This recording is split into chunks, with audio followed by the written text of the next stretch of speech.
All right, what is good? Deepak Shona, Sportsmed Analytics, bringing you today's NFL injury updates. Thank you very much for joining. Now let's get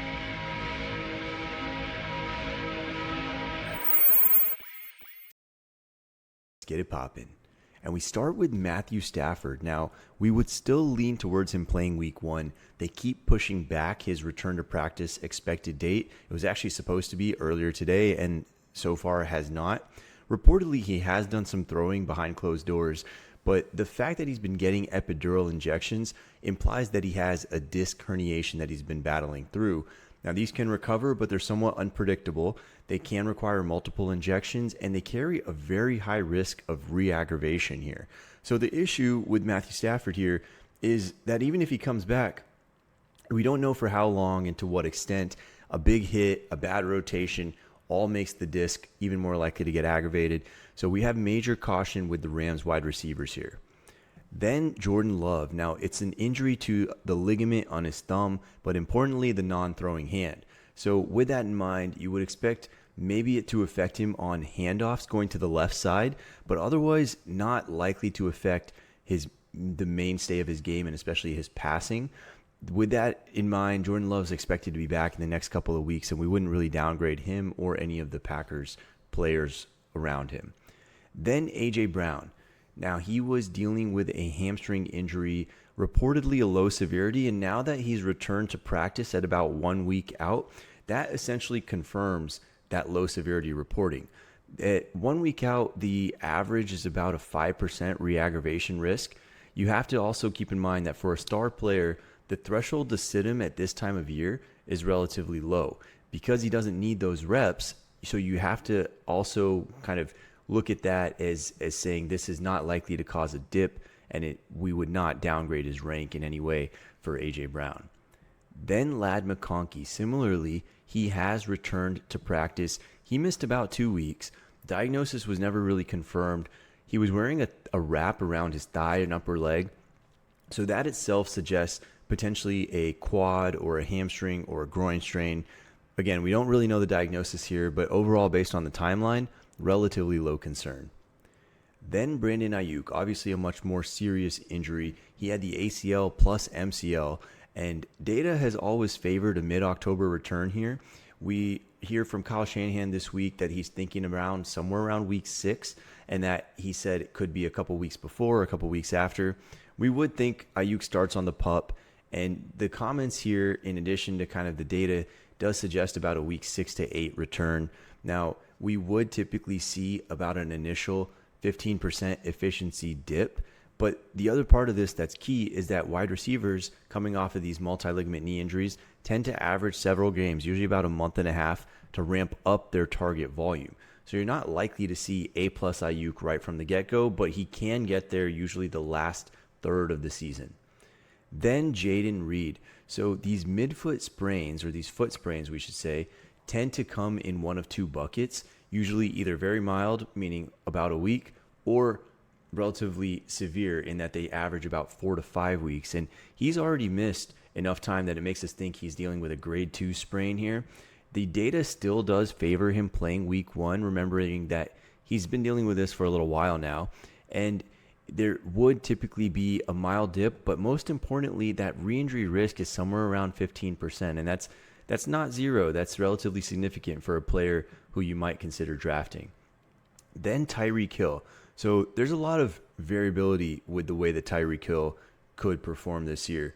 We think that his last year dip was likely related to this very serious wrist injury. He played through it all year, but really pushed off surgery because he had that in the offseason, very likely fully healed from that surgery at this point. Now, the current injury that he's dealing with is listed as an oblique injury, and he's reportedly day-to-day. Very rare for this to cause missed time or any sort of performance dip by week 1. We're not really avoiding Tyreek Hill due to injury, but the mentality, the things he's been saying recently, that raises some at least yellow flags. So we're going to be holding off there, but that's very much a personal decision, not really a data-driven one. Then Joe Mixon. Now, very unclear details. He's reportedly been dealing with this for quite some time, and he has a recurrent foot and ankle history, including last year. Now, if he's active early, we would very much suspect a ramp up in his volume. And with that, also a very high in-season re-injury risk. And as a Texans fan, that does pain me to say, but Joe Mixon carries a lot of risk here. Then Landon Dickerson, Pro Bowl lineman for the Eagles. So the reports here suggest that he's undergoing a meniscus trimming.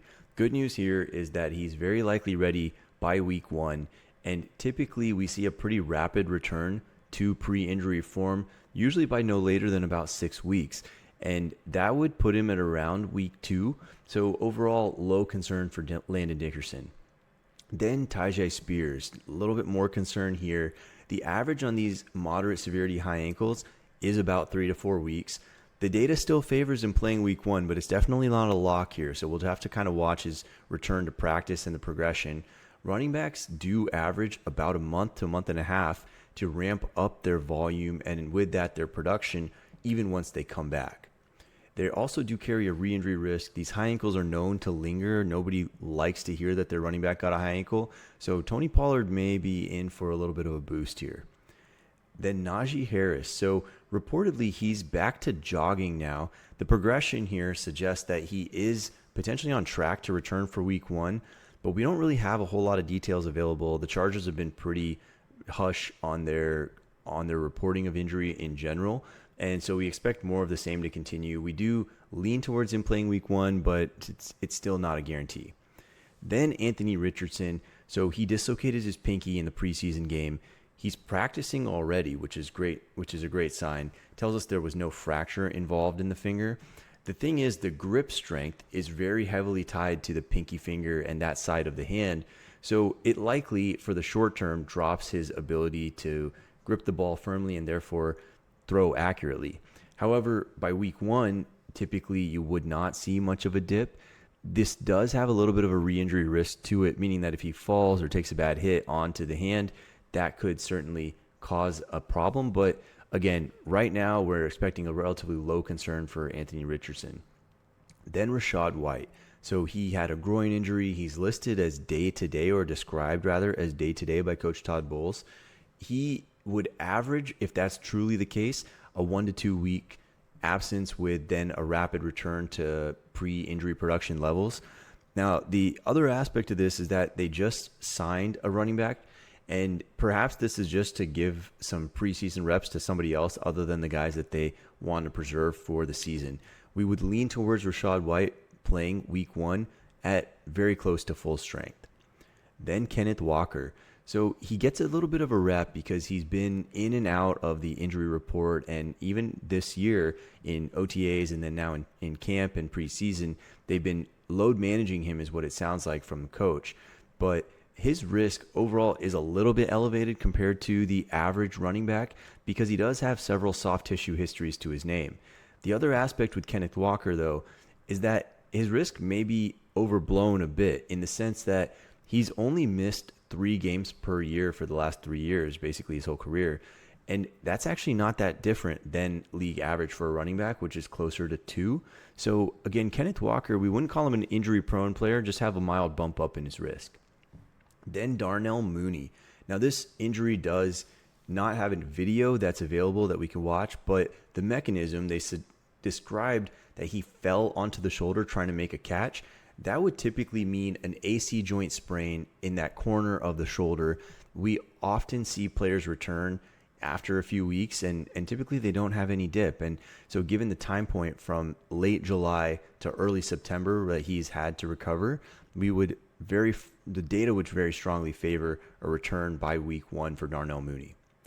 Then we have Isaiah Likely. So week 1's in play here. That would be 6 weeks post-op and bone healing, which he had a fracture in likely the 5th toe, a Jones fracture, that would overall need on average about 6 weeks to heal. The data here is actually closer to an average of about 8 weeks, so it suggests that a week 2 to 4 return probably more likely. Either way, you typically see a 4-week dip in the early return phase. So Isaiah Likely may not be totally himself right away. Then Khalil Shakir. So the comments here suggest a moderate severity high ankle. He's very likely ready week 1, and the comments from coach have sort of echoed that. The data does similarly favor it. However, it also favors about a 20% production dip that first month back. So these high ankles, as we talked about before, they can linger, and in that case, then they do cause wide receivers, especially, a very real performance dip.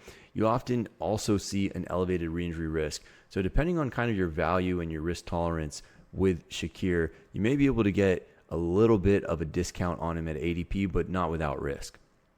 And then speaking of risk, we got Chris Godwin. So at this point, we would lean towards him missing week 1.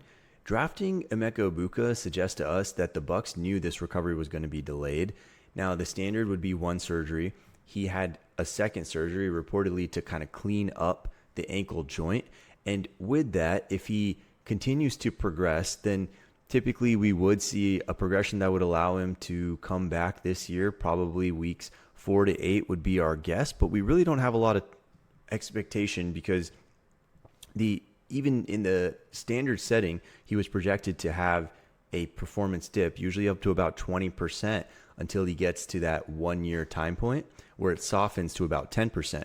But now you add in a whole second surgery and the implied complication of the recovery not going as smoothly as possible. And so there's a lot of variability with the Chris Godwin injury. It may be worth stashing on your IR if you can get him in the very last pick of your draft. But beyond that, very hard to say that you should really bank on him in any meaningful way. And that's all we got for today. Thank you very much for joining. Don't forget to hit subscribe, like, all those other buttons there for us, and we will catch you soon.